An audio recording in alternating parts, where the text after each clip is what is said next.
चलिए देखते हैं आयत, जिसको हम इंग्लिश में रिक्टेंगल कहते हैं। आयत को हम साधारण तरीके से समझेंगे आज, एकदम छोटे लेवल से। देखते हैं, मानते हैं हम चार भुजाओं से घिरी हुई आकृति को चतुर्भुज कहते हैं। चार भुजा, ये हमारी एक भुजा हो गई, ये हमारी दूसरी भुजा हो गई, ये हमारी तीसरी भुजा, ये हमारी चौथी भुजा। चार भुजाओं से घिरी हुई आकृति को हम कहते हैं चतुर्भुज। इसको नाम देते हैं ए, बी, सी, डी। देखते हैं आगे, चार भुजाओं से घिरी हुई आकृति को हम चतुर्भुज कहते हैं। इसके बाद आगे देखते हैं, कह रहा है चतुर्भुज की सबसे बड़ी भुजा, चतुर्भुज की सबसे बड़ी भुजा को लंबाई कहते हैं और चतुर्भुज की सबसे छोटी भुजा को चौड़ाई कहते हैं। चलिए देखते हैं, ए बी बराबर सी डी है और ए सी बराबर बी डी है। देखते हैं, बना लेते हैं ए बी बराबर सी डी, दूसरा हो जाएगा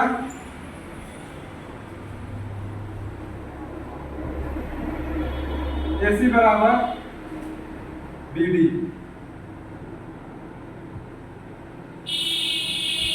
ये हमारा ये निकल के आ रहा है। इसके बाद ये हमारी क्या है, भुजा की सबसे, भुजा की क्या है, चतुर्भुज की सबसे बड़ी भुजा है और ये हमारा छोटी भुजा है।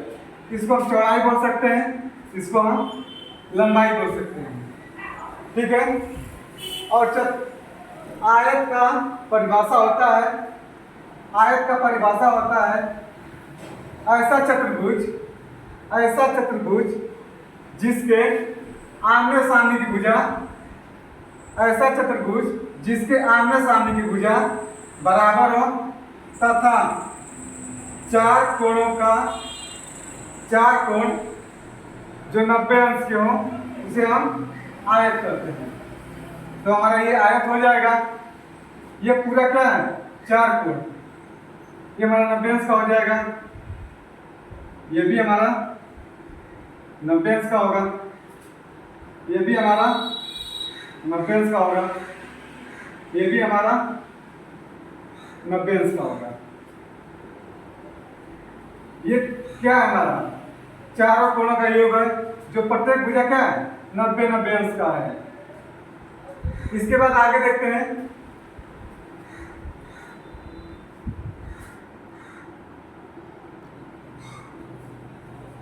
प्रत्येक कोण कितने का हो गया, कितने अंश का, प्रत्येक कोण कितने अंश का हो गया, 90 अंश का। कितने, चार कोण है, चार कोणों का योग कितना हो जाएगा,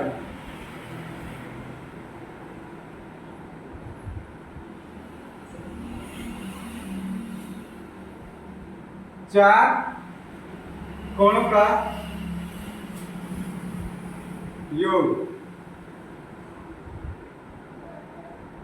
या बोल सकते हैं चार भुजाओं का कोण, या चार भुजाओं का कोण कितना हो जाएगा, 360 अंश का हो जाएगा। कितने अंश का, 360 अंश का हो जाएगा। चलिए देखते हैं इसके आगे,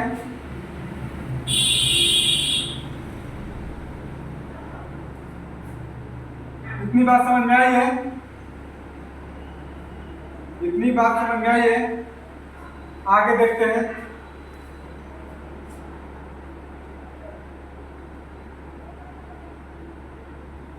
आगे देखते हैं इसके क्षेत्रफल। क्षेत्रफल बराबर होता है, लगा चुके हैं, आगे से सूत्र बता चुके हैं। आयत का क्षेत्रफल बराबर होता है लंबाई गुणे चौड़ाई। ठीक है, ये बता चुके हैं। आयत का परिमाप,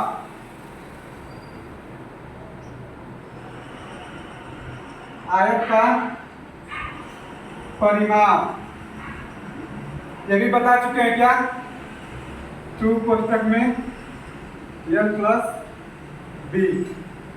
इसके बाद आयत का विकर्ण, आयत का विकर्ण, इसको भी बता चुके हैं आप लोग से।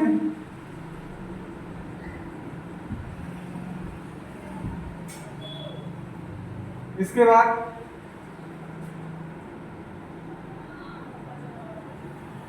आयताकार,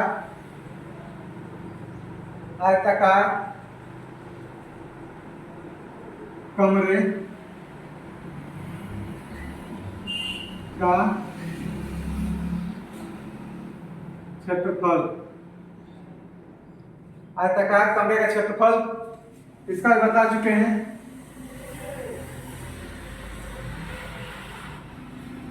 ये सूत्र होता है। इसी सूत्र पे सवाल हम आगे देखेंगे। चलिए देखते हैं।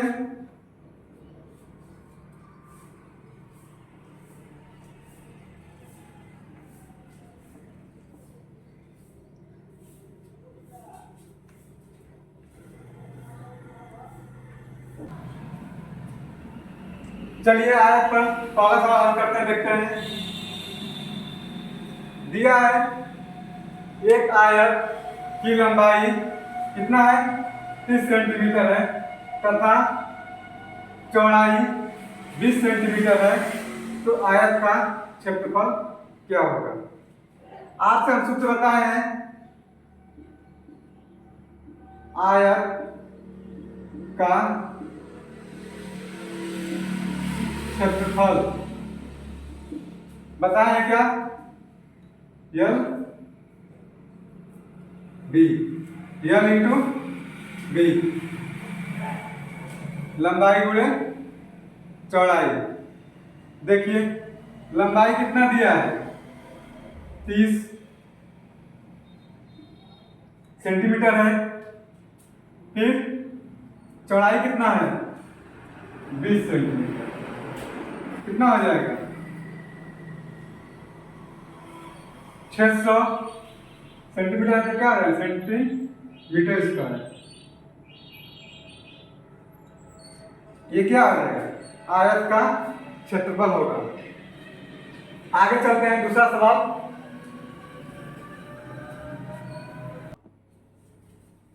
चलिए सवाल नंबर 2 देखते हैं।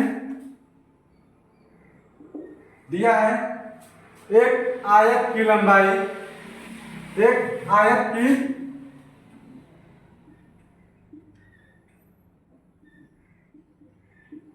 लंबाई 6 सेंटीमीटर दिया है और चौड़ाई 2 सेंटीमीटर है, तो आयत का क्षेत्रफल तथा परिमाप क्या होगा?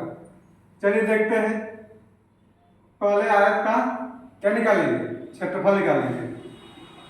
आयत का क्षेत्रफल बराबर होता है L into B, L into B. L कितना है? 6 है और बी कितना है? 2 सेंटीमीटर। कितना हो जाएगा? 8 सेंटीमीटर स्क्वायर। चलिए देखते हैं आयत का परिमाप। आयत का परिमाप क्या होता है? 2 कोष्ठक में L प्लस B। ये देखते हैं कितना है? 6 प्लस 2 कितना हो जाएगा? जोड़ देंगे तो आ जाएगा 8 और कोष्ठक हटेगा तो गुणे चिन्ह लग जाएगा। कितना आ गया?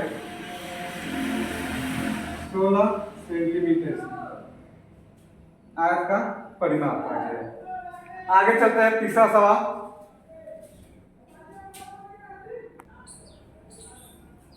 प्रश्न नंबर 3 कर रहा है एक कमरे की लंबाई 7.5 मीटर है तथा 3.5 मीटर है तथा इसकी दीवारों का क्षेत्रफल 88 मीटर स्क्वायर है, तो कमरे का ऊंचाई कितनी होगी? सवाल देखिए, एक कमरे की लंबाई है कितना है? 7.5 मीटर तथा 3.5 मीटर है तथा इसकी दीवारों का क्षेत्रफल दे दिया है 88 और कमरे की ऊंचाई पूछ रहा है। फिर देखते हैं, बताए हैं आयताकार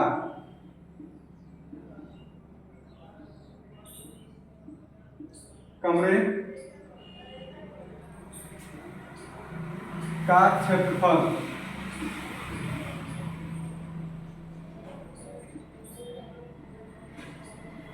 बराबर होता है तो कोष्ठक में L + D। देखिए कितना दिया है, क्षेत्रफल हमारा दे दिया है 88। ये देखिए L + B कितना आ जाएगा?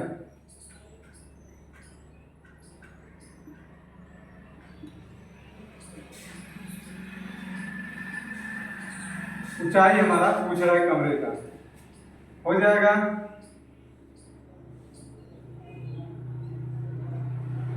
ये हो जाएगा कितना? 11।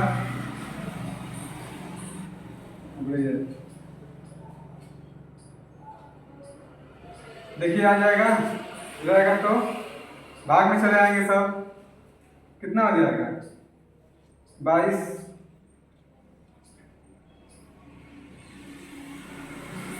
11 से काटेंगे कितना आएगा? 88। 11 × 88, इसको काटेंगे 4, कितना आ जाएगा? कितना आया हमारा? कितना आ गया? ऊंचाई हमारा 4 सेंटीमीटर आ गया।